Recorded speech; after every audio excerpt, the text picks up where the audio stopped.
आश्रम चलते हैं, 2 महीना सत्संग करेंगे। चलो कथा में चलते हैं, वो अगला खिसके कि नहीं मेरे को काम है, उसका कंठ पकड़ो, बोले तेरे काम में बताता हूं चल। अरे भैया चल, और जाने के बाद दुख होवे तो 1000 रुपए मेरे से ले लेना, तो चल तो सही। ऐसे ये व्यवहार की बात बताई है।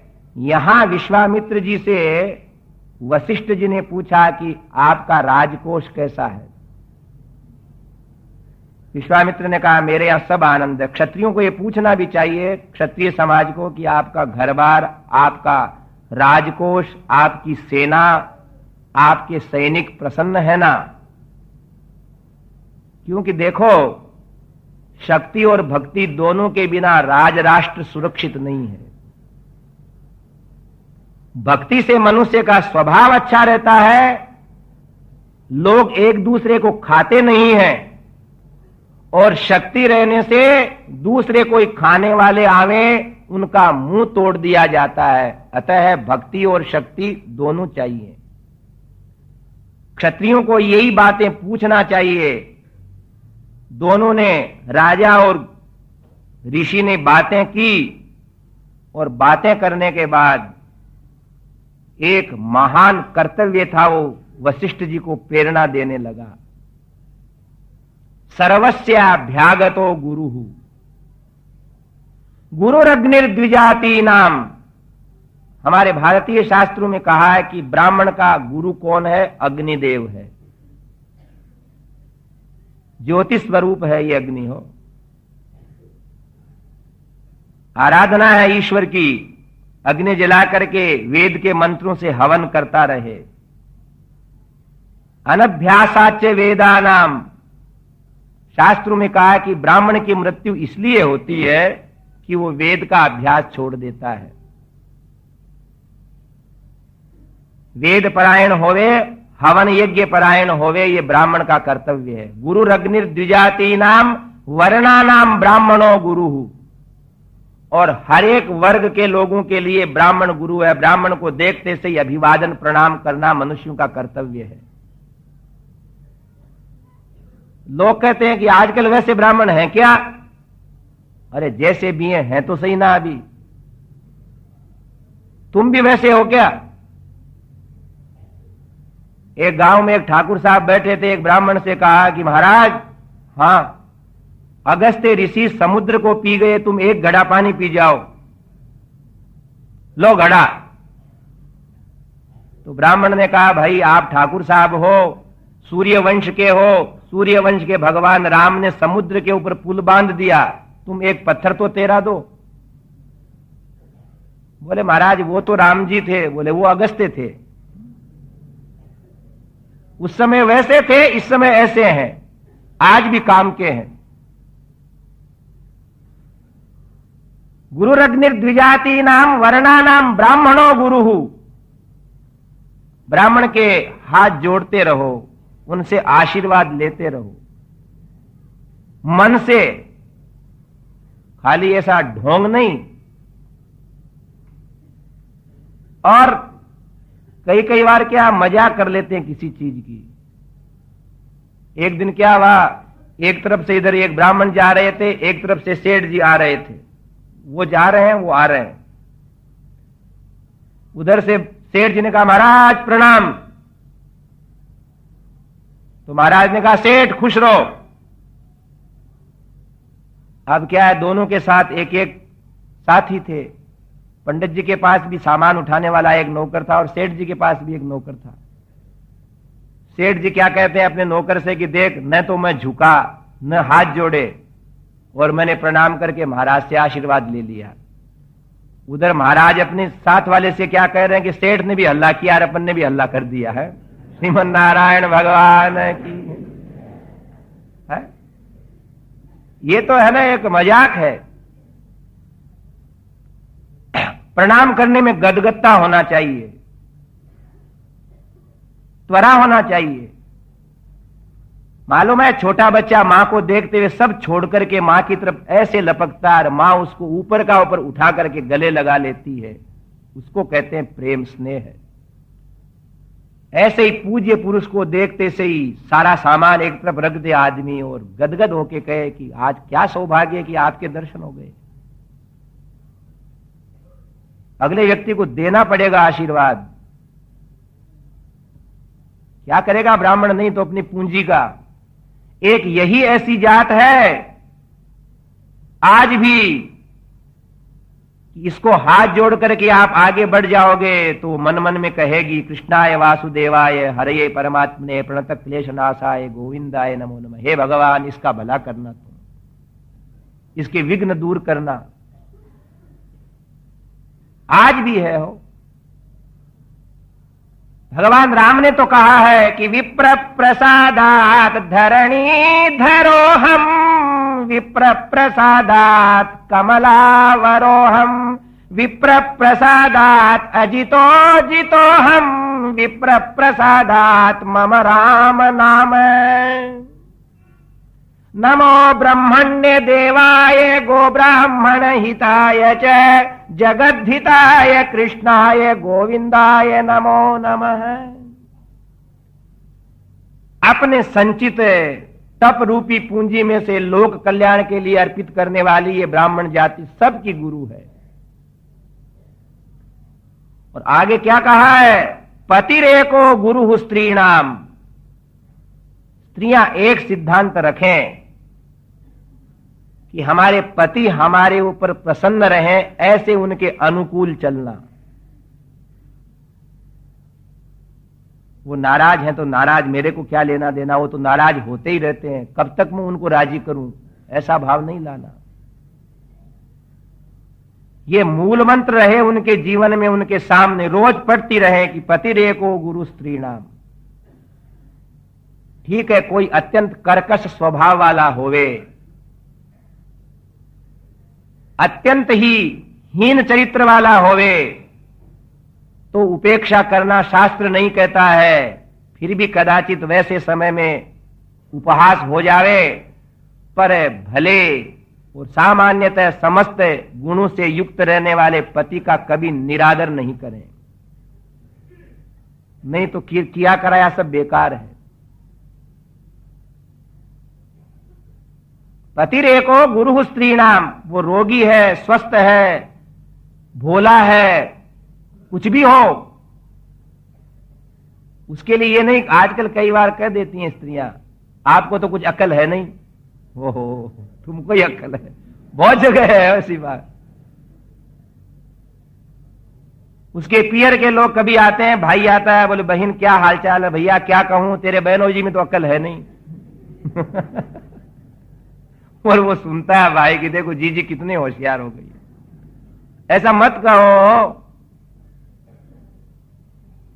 अकलमंद तुम ही हो क्या। पर ऐसी बात नहीं, छोटा वचन बोलना पति के लिए, उनकी मर्यादा से छोटी बात करना आपके लिए शोभा नहीं है। पतिरेको गुरु स्त्री नाम, उसके लिए सब कुछ है। वो जितना कृपा करता है, देता है।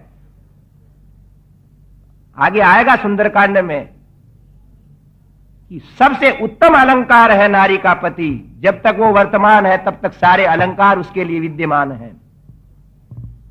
और चौथी बात है सर्वस्याभ्यागतो गुरुहु, अतिथि सबके लिए पूजनीय है। ऐसा नहीं है, ये महात्मा लोग एक बहुत बड़ा विचित्र काम करते हैं। क्या? अपने शिष्यों से कहते हैं कि जब हम तुम्हारे यहां आएंगे तो तुम हमको क्या दोगे बोलो, और तुम हमारे आओगे तो बताओ क्या लेके आओगे। श्रीमन नारायण भगवान की दोनों तरफ अपना ही मतलब सिद्ध है। आप लोग सब जानते हो ना। इसलिए है ना, कभी कभी चेलों की भी सेवा करना चाहिए। वो तुम लोगों के लिए रखने के लिए धर्मशालाएं, मांगलिक भवन साफ स्वच्छ करते हैं, तो तुम भी कभी उनको बुला करके उनको ठहराओ, उनकी पत्तल लगा करके उनको जिमाओ। शास्त्र ये नहीं कहता कि तुम ऐसा कहो कि हम आवे तो क्या दोगे और तुम आओगे तो क्या लेकर के आओगे। ये शास्त्र की आज्ञा नहीं है। सर्वस्याभ्यागतो गुरुहु, अतिथि सबका गुरु है। श्री राम जय जय राम, राम श्री राम जय जय राम। बोलिए राजा रामचंद्र भगवान की। हो देखो भाई, बहुत सारी बात बताई है, ध्यान रखना है। अब वशिष्ठ जी को समझ में आया कि राजा है और मार्ग यहां से 2 मील दूर है, मेरे से मिलने के लिए पैदल आया है। इसने हाथ जोड़ लिए, मैंने आशीर्वाद दे दिया, इतना ही मेरा कर्तव्य नहीं है, मैं इसका स्वागत करूंगा। वशिष्ठ जी ने कहा, आतिथ्यम कर्तुम इच्छामि बलस्यास्य महाबल, तव चैवा प्रमेयस्य यथार्हं संप्रतीच्छ मे। ओ नेत्र खुले वशिष्ठ जी के, मानो ज्योति निकलने लगी है। महाराज, विश्वामित्र ने कहा, गुरुदेव आप जैसे मेरे यहां अतिथि कब आएंगे? श्री राम जय जय राम, और ये रामचंद्र भगवान की। आप जैसे प्रजा का पालन करने वाले नरेश कब आएंगे? अष्टानाम लोकपालानाम वपुभिर धार्यते नृप है, ऐसा कहते हैं। राजा में 8 लोकपालों का तेज होता है। यमराज की तो उसमें दंड देने की शक्ति होती है, धर्मराज का अंश होता है उसमें। वरुण देव जैसा उसमें प्रवाह होता है, सबको पवित्र करने का, प्यास बुझाने का, पालन करने का। कुबेर जैसा उदार होता है, अग्नि जैसी तेजस्विता होती है। ऐसे 8 लोकपालों का राजा के अंदर तेज माना जाता है। इसलिए राजा तो हर व्यक्ति के लिए पूजनीय होता है। राजाओं के लोग इसीलिए प्रातःकाल दर्शन करते थे। हर नगर का, राजधानी का राजा लोगों को दर्शन देता था। ऐसा कहते हैं, तप बिन राज भाग बिन लक्ष्मी, बिना तप के राज्य मिलता नहीं है। वशिष्ठ जी ने कहा कि मेरा सौभाग्य है आप राजा होकर के यहां आए हो, और आपकी कितनी विनीतता है कि मेरे दर्शन करने के लिए पैदल आए हो वहां से। महाराज मेरी बात मानो, आप अपनी पूरी सेना को यहां लेकर के आओ। आपकी सेना का मैं स्वागत करूंगा और आपको भोजन से तृप्त करके भेजूंगा। वशिष्ठ जी के पास क्या था? एक कमंडलू पड़ा था, 2 वल्कल वस्त्र सूख रहे थे। राजा ने कहा कि महाराज आपका कहना ठीक है, बाकी मेरा मानना ठीक नहीं होगा। आप मेरे को कुछ दे दीजिए, मैं पा लेता हूं, स्वागत हो जाएगा। सेना का स्वागत करने में आपको बहुत कष्ट होगा। उन्होंने कहा उससे आपको क्या मतलब? स्वागत हम करेंगे, हमें कष्ट होगा तो हम कष्ट उठाएंगे। अब क्या सोचा विश्वामित्र जी ने?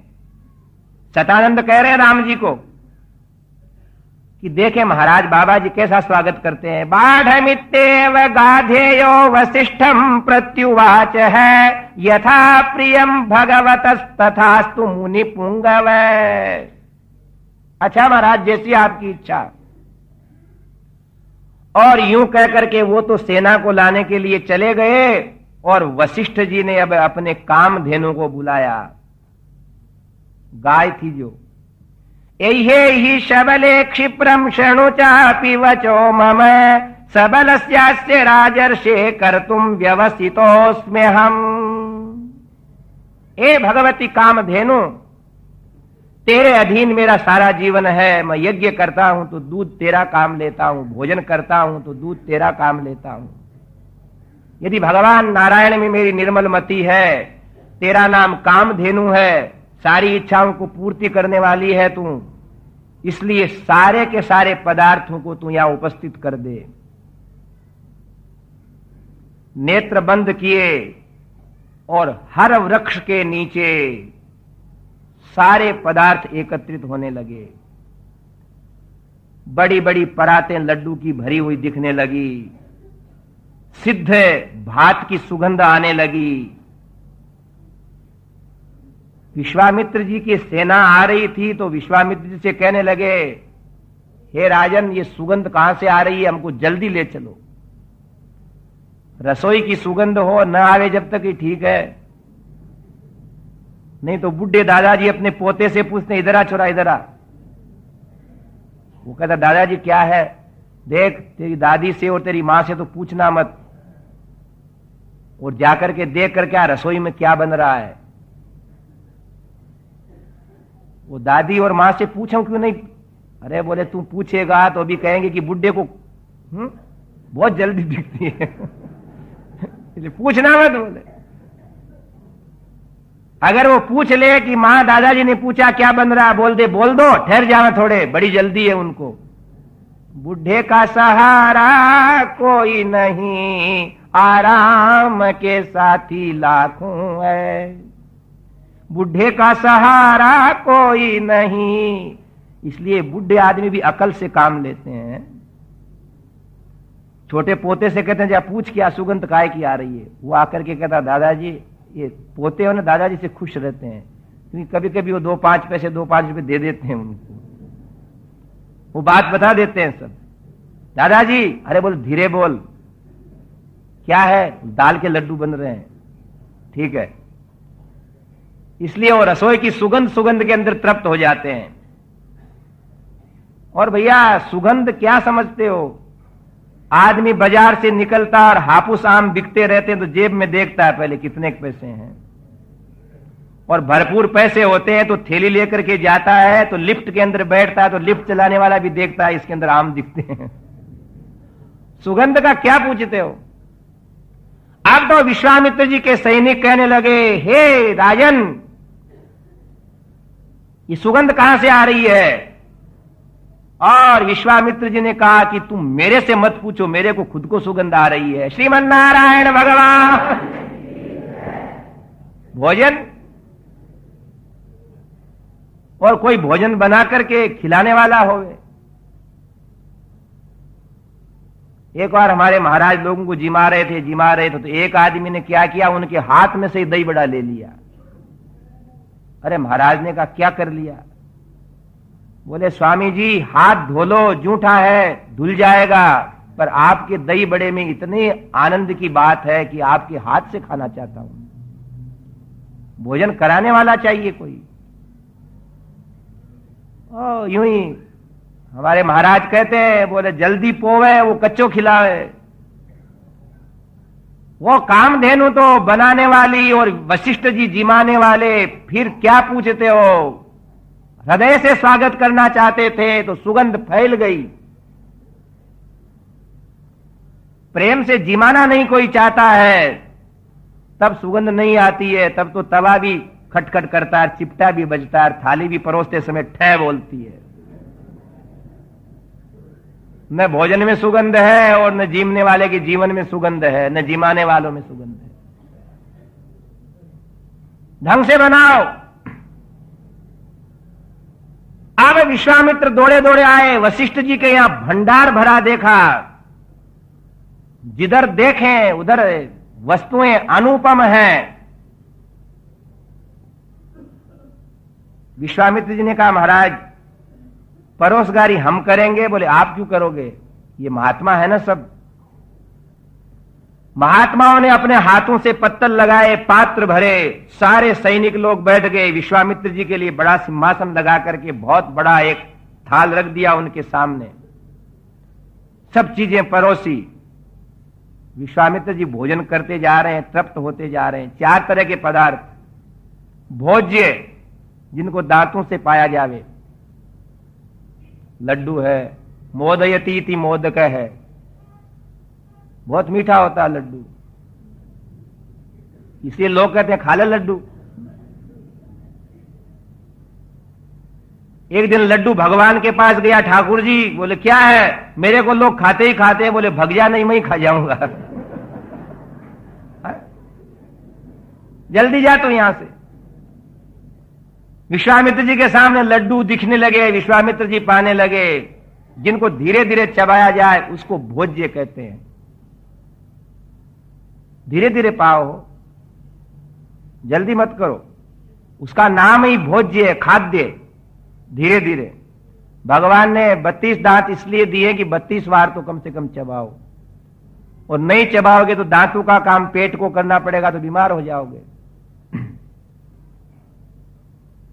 उसके बाद है ले ही है चाटने जैसे चटनियां, थोड़ी सी हाथ से ली, अंगुली से ली और जीभ के लगा के धीरे धीरे चाटना। चटनियां भी पड़ी थी। विश्वामित्र जी ने सोचा सब पदार्थ हैं। चौस्य, कई चूसने के होते हैं, आम इत्यादि फल, उनको चूसने से आनंद आता है। खाद्य ले ही है और चौस्य। उसके बाद आते हैं पेय। खीर के मुंह लगाया और गट्ट गट्ट पी गए। अमरस, खीर, रबड़ी है, रायता। विश्वामित्र जी एक एक वस्तु को देख रहे हैं और वो सोचे कि और मांगे, इतने में तो न जाने कौन रख जाता है। बोल वशिष्ठ भगवान की। पूजितो हम त्वया ब्रह्मन् पूजाहार है न सुसत्कृत है। श्रूयताम अभिधास्यामि वाक्यम वाक्य विशारद। सारी सेना को देखा, तृप्त हो गई। और जीवने के बाद सज्जनों, जब उन सब ने मुंह धो लिया और पीछे घूमे तो ऋषि महात्मा बहुत सुंदर सुंदर पान लेकर के खड़े हैं। और ऐसी डकार आने लगी कि जिंदगी में आज तक ऐसा भोजन नहीं किया उन्होंने। महात्मा आज भी सज्जनों, कुंभ के अंदर 10-10 हजार आदमियों को जिमाने वाले ये महात्मा ही है, कोई राजा नहीं जिमा सकता। आज भी ये लोग वो काम कर दें जो सामान्य व्यक्ति नहीं कर सकता। एक पंगत में सबको जिमाने का चमत्कार है तो उदार मना महात्माओं में है। और इनके पास कामधेनु है, कभी कमी नहीं पड़ती इनके। वशिष्ठ जी बड़े प्रसन्न हुए कि सर्वस्याभ्यागतो गुरुहु, अतिथि सबका गुरु है। और मैंने विश्वामित्र जी की सेना का सत्कार करके दुनिया के सामने प्रस्ताव रख दिया है कि आप महात्मा लोग भी सेवा करो, अतिथि सम्मान करो। अब विश्वामित्र जी, बस राजाओं में क्या होता है, रजोगुण होता है। और रजोगुण का क्या लक्षण होता है? सत्वम लघु प्रकाशकम इष्टम उपष्टंभकं चलंच रज है। सत्वगुण होता है जब आदमी अपने आप को बहुत सरल समझता है, सारी संपत्ति ईश्वर की समझता है, अभिमान नहीं होता है, लड़ता नहीं है किसी से। यह सत्वगुण का लक्षण है। उपष्टंभकं चलंच रज है। और रजोगुण में क्या होता है कि वो किसी के मकान में रह करके देख करके सोचता है कि मैं इससे बड़ा मकान बनाऊंगा। उसकी इच्छाएं बहुत होती हैं।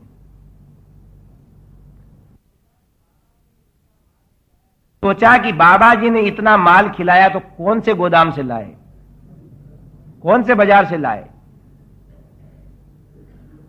उनके शिष्यों से पूछा कि ये महात्मा इस कामधेनु की स्तुति कर रहे थे, इस कामधेनु ने दिया क्या? बोले और कौन देता महाराज हमारे। सैनिकों को कहा आप लोग बैठो, मैं महाराज से बात करूंगा।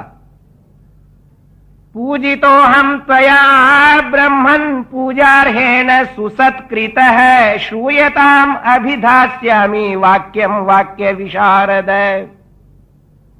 हे वशिष्ठ जी, आप बात में समझते हो। अपना रूप यूं राजा सरिका बना करके अभी तो हाथ जोड़ते हुए आए थे। महाराज आप समझते हो बात में, मैं एक बात कह रहा हूं आपको। वशिष्ठ जी ने सोचा राजा को रजोगुण आ गया दिखता है। कहो राजन क्या बात है? कि देखिए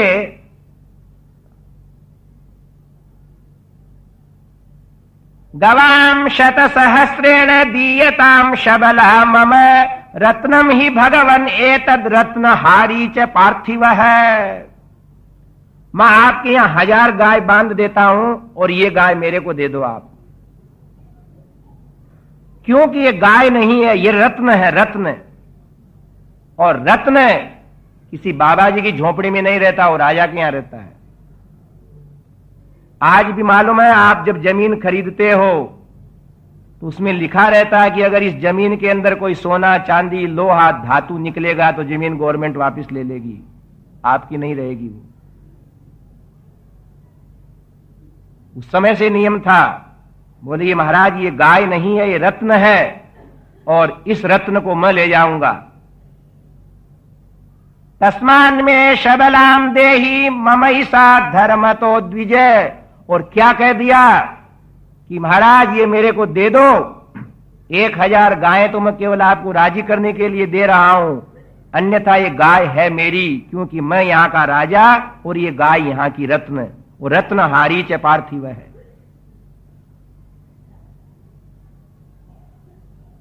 रजोगुण में आ गया महाराज, होनहार भावी प्रबल, बिसर जाए सब शुद्ध, जैसी हो भवितव्यतार वैसी उपजे बुद्ध।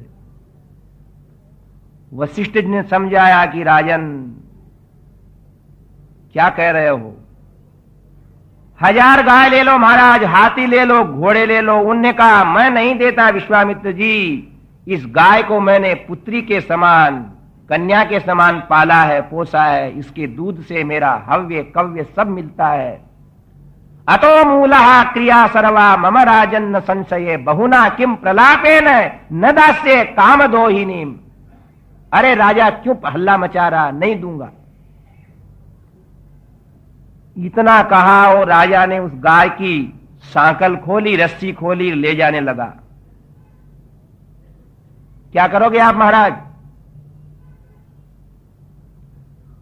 तब गाय आंखों में आंसू बहा करके रोने लगी कि हे महात्मन मुझे क्यों त्याग रहे हो। इतना कहते ही वशिष्ठ जी ने कह दिया कि देख ये राजा है, बलवान है, जबरदस्ती ले जा रहा है। तब कहा गाय ने कि मेरे को आज्ञा दो। आज्ञा दी वशिष्ठ जी ने और धनुष बाण खड्ग तलवार लिए हुए बहुत सारे सैनिक उत्पन्न हुए, जिसने विश्वामित्र जी की सेना को मारना शुरू किया। और वीर विश्वामित्र ने खड्ग लेकर के उस सैनिकों को सबको समाप्त कर दिया। वशिष्ठ जी ने कहा कि हे कामधेनु और सेनाओं की रचना कर, और बड़े दिव्य वस्त्र और अलंकार और आयुध लिए हुए सैनिक उत्पन्न हुए। विश्वामित्र जी की सारी सेना समाप्त हो गई।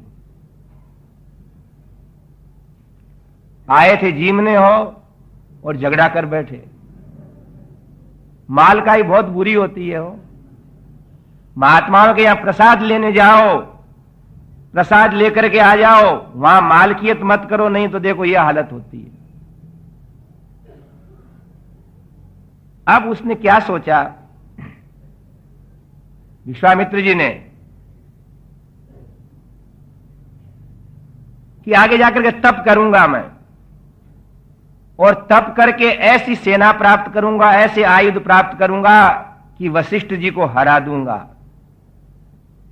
यूं जाकर के वो तप करने लगे। किमर्थम तप्यते राजन ब्रूहि यत्ते विवक्षितम वरदोस्मि वरो यस्ते कांक्षितः सोऽभिधीयताम्।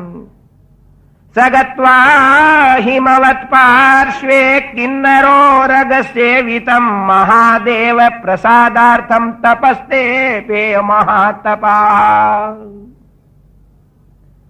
हिमालय पर जाकर के भगवान भूतनाथ शिव का ऐसा भजन किया कि भगवान शिव ने आकर के कहा कि विश्वामित्र राजन क्या चाहते हो? तो कहा महाराज सारा धनुर्वेद मेरे को दे दीजिए, और ब्रह्मास्त्र से लेकर सारे अस्त्र शस्त्र का ज्ञान प्राप्त करके। विश्वामित्र क्या सोचते हैं कि वशिष्ठ समाप्त हो गए। आए, बाण चलाना शुरू किए। वशिष्ठ जी का वन जलने लगा। पक्षी चीत्कार करके उसमें गिरने लगे, चारों तरफ आग ही आग। पुष्करणियों का, तालाबों का जल सूखने लगा, उसमें रहने वाले मत्स्य इत्यादि चीत्कार करने लगे, मृग मरने लगे। वादी भद्रम न पश्यति, विरोधी आदमी कभी कल्याण नहीं सोचता है। देखो क्या थे विश्वामित्र जी, आगे क्या हो जाएंगे। वशिष्ठ जी ने जब अपने जंगल को जलते हुए देखा, आश्रमम चिर समृद्धम यद्विनाशित वानसी दुराचारो ही यन्मूढ़स्तस्मात् त्वं न भविष्यसि। अरे विश्वामित्र, दुराचारी तू बचेगा नहीं। वशिष्ठ तुम आज समाप्त होगे, ऐसा कहकर के आमने सामने हो गए दोनों। आग्नेयास्त्र निकाला, आग आग हो गई, किंतु वशिष्ठ जी के सामने एक लकड़ी का डंडा था, उसमें से ऐसी समुद्र जैसी नदियां बहने लगी, सारी आग बुझ गई। आग्नेयास्त्र, इंद्रास्त्र, पाशुपतास्त्र, वायुवास्त्र सब छोड़े, वशिष्ठ जी सब सहन कर रहे हैं और उनके तेज से सब अस्त्र नष्ट हो रहे हैं। ब्रह्मास्त्र छोड़ा, जब वशिष्ठ जी के शरीर के अंदर वह जाकर शांत हो गया और कोटि कोटि सूर्य के समान वशिष्ठ जी के रोम रोम में से आग निकलने लगी। अब तो विश्वामित्र अस्त्र शस्त्र रहित हो गए और सोचते हैं अब क्या छोड़ूं इनके ऊपर। देवता लोग आकर के कहते हैं वशिष्ठ जी आप क्रोध शांत करो। एक एक रोम में से चिंगारियां निकल रही थी, वशिष्ठ जी ने अपने क्रोध को शांत किया। अब विश्वामित्र कहते हैं दिग्बलम क्षत्रिय बलम ब्रह्म तेजो बलम बलम एकेन ब्रह्म दंडेन सर्वास्त्राणि हतानि में।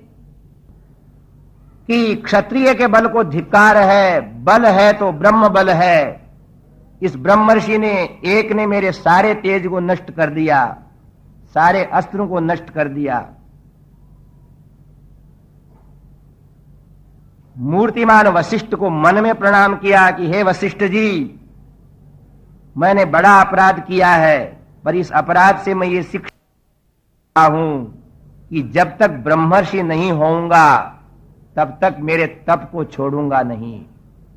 और जिस प्रकार विश्वामित्र क्षत्रिय कुल में उत्पन्न होने के बाद भी ब्रह्मर्षि बनते हैं, उनकी दिव्य तपस्या का वर्णन कल प्रातः काल की कथा में होगा। उसके बाद जनकपुर के अंदर जैसा भगवती जानकी का स्वयंवर है, सीता विवाह है इत्यादि कथा कल प्रातः काल होगी। अब आरती की तैयारी हो रही, जब तक कीर्तन करें श्री राम जय जय राम, हम श्री राम जय जय राम, हम श्री राम जय जय राम, हम श्री राम जय जय राम, हम श्री राम जय जय राम, हम श्री राम जय जय राम, हम श्री राम जय जय राम, हम सीताराम जय सीताराम, हम जय रघुनंदन जय सिया राम, हम जानकी वल्लभ सीताराम, हम श्री राम जय जय राम, हम श्री राम जय जय राम। और ये राजा रामचंद्र भगवान की आयुष्मान आयुष्मान भाग्यशाली पुत्रों ने जिस कथा को उनकी राजसभा में इस प्रकार सुनाया कि स्वयं भगवान रामभद्र दत्त चित्त हो गए। स्तवः स्तोता स्तुति प्रिय है। भगवान का एक नाम है सहस्त्र नाम में कि भगवान की स्तुति जब कोई गाते हैं तो उसको वो सानंद सुनते हैं, और वही तो हमें सुनाना चाहिए। देखिए विष्णु सहस्त्र नाम में आया है तमेव चार्चयन् नित्यम, उन्हीं की पूजा स्तुवन्तः कम कमर्चन्तः प्राप्नुयुर्मानवा शुभम। भीष्म ने पूछा है, युधिष्ठिर ने पूछा पितामह भीष्म से कि संसार में मनुष्य पूजा करे किसकी करे? क्योंकि बहुत देवता, बहुत सारी पूजाएं, बहुत सारी हमारी अभिलाषाएं, बहुत सारे मार्ग, क्या करें?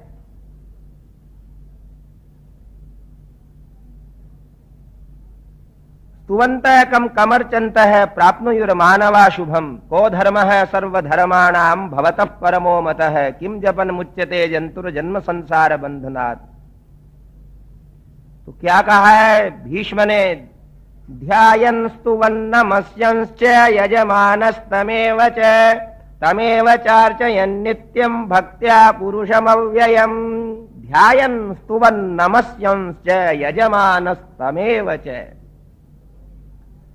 उन्हीं अखिलेश भगवान नारायण, भगवान राम कृष्ण नरसिम्हा वामन, इनका ध्यान, इनका ही पूजन, इनकी ही स्तुति, इनका ही गुणानुवाद, यही जीवन में सार है। और कुश और लव के कथा सुनाने का अभिप्राय यह है कि मानो वो भगवान राम से साक्षात कह रहे हैं कि मात पिता तुम मेरे शरण गहूं किसकी, तुम बिन और न दूजा आस करूं जिसकी। ओम जय जगदीश हरे। कुश और लव के द्वारा सुनाया जाने का अर्थ यही है कि हम सब लोग हमारे साक्षात भगवान जगन्नाथ को, रामायण में आया है, भगवान राम का जब जन्म हुआ है तो कहा है कि कौशल्या ने किसको जन्म दिया है? बोलिए जगन्नाथ भगवान की। सबके नाथ हैं। और सज्जनों, वही समय सार्थक है कि जिसके अंदर हम इस संसार के प्रपंच को छोड़कर भगवान के समक्ष बैठे, वही समय है। बाकी तो बर्बादी है। किसी ने कहा है सा हानि ही तन महत छिद्रम सा चांद जड़ मूढ़ता यन मुहूर्तम क्षणम वापि वासुदेवम न चिंतयेत। सज्जनों, जैसे दूध का सार मक्खन होता है, ऐसे ही बड़े बड़े ऋषि महात्माओं का, महाभारत के सारे मुख्य पात्रों का जीवन का सार बताया हुआ है, जो हमारे भारत में पांडव गीता के नाम से मिलता है। छपी हैं पुस्तकें। श्री राम जय राम जय जय राम, श्री राम जय राम जय जय राम, श्री राम जय राम जय जय राम,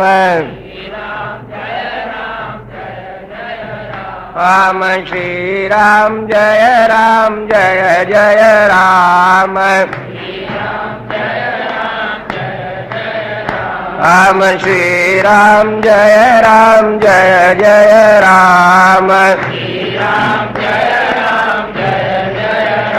कभी देखना हो, जब कभी समय मिले तो ऐसे ग्रंथों को देखने से स्पष्ट होता है कि क्या सार है।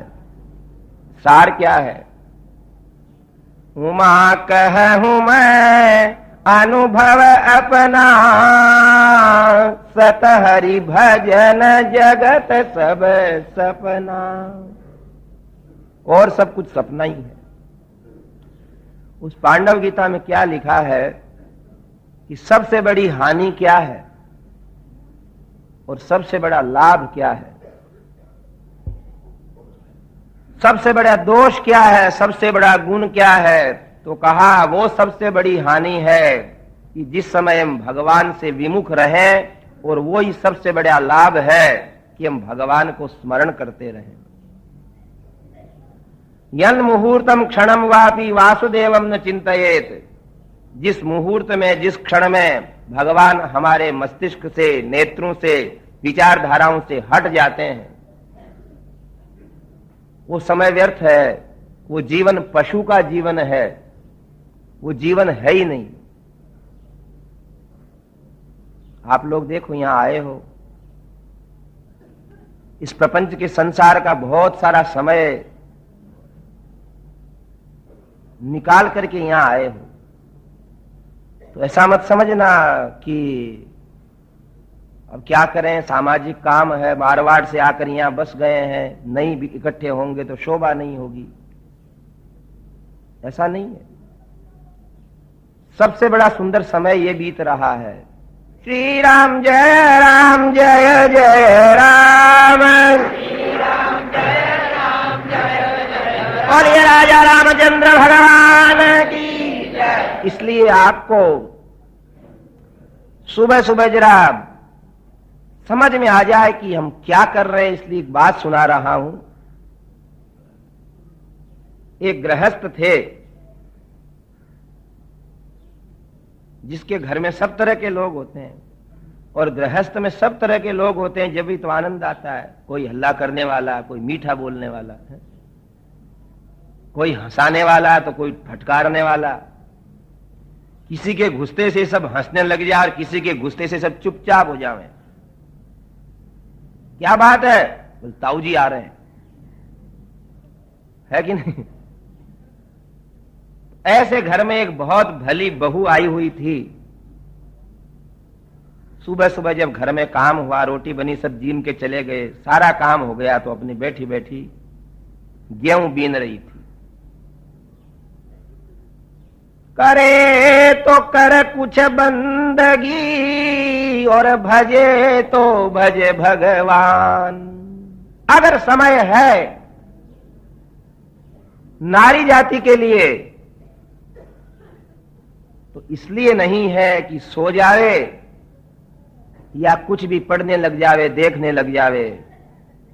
समय है घर में तो घर का काम करे। भगवान का नाम ले रही थी, गेहूं बीन रही थी।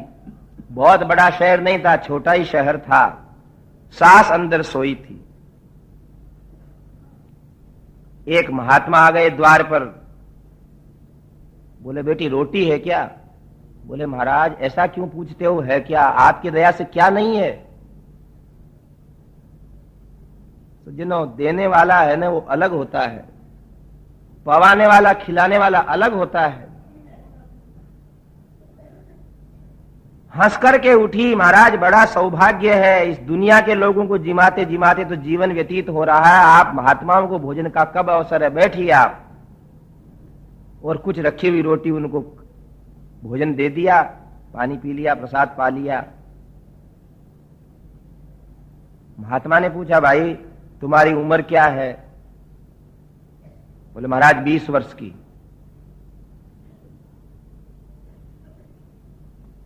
सास सुन रही है हो? तुम्हारे घर वाले कितने वर्ष के हैं? बोले 5 वर्ष के। श्रीमन नारायण भगवान की। सास बैठी बैठी कह रही है कि देखो कैसी छोकरी आई है, खुद तो 20 वर्ष की बनी है, मेरा छोरा जो 25 वर्ष का उसको 5 वर्ष का बता रही है। क्या करो? चुपचाप सुनती रही। बोल तुम्हारी सासू जी कितनी वर्ष के हैं? बोल 2 वर्ष के। और बोले ससुर साहब? बोले वो पैदा ही नहीं हुए। बोलिए गोपाल कृष्ण भगवान की। अब है न, वो महात्मा तो अपने आप चुपचाप सुनकर के चला गया, उसकी बात समझ गया। बोले बेटा इसका मतलब है कि इस घर के अंदर है, तेरी उम्र सबसे ज्यादा है, तेरे घरवाले की, उसके बाद फिर तेरे सास की, और फिर तेरे ससुर तो पैदा ही नहीं हुए। अब जब वो चले गए महात्मा, और वो सास कहती आज आने दो सायंकाल, सबको इकट्ठा होने दो। सायंकाल जीमने लगे, बेटा जीम रहा है, पिता जीम रहा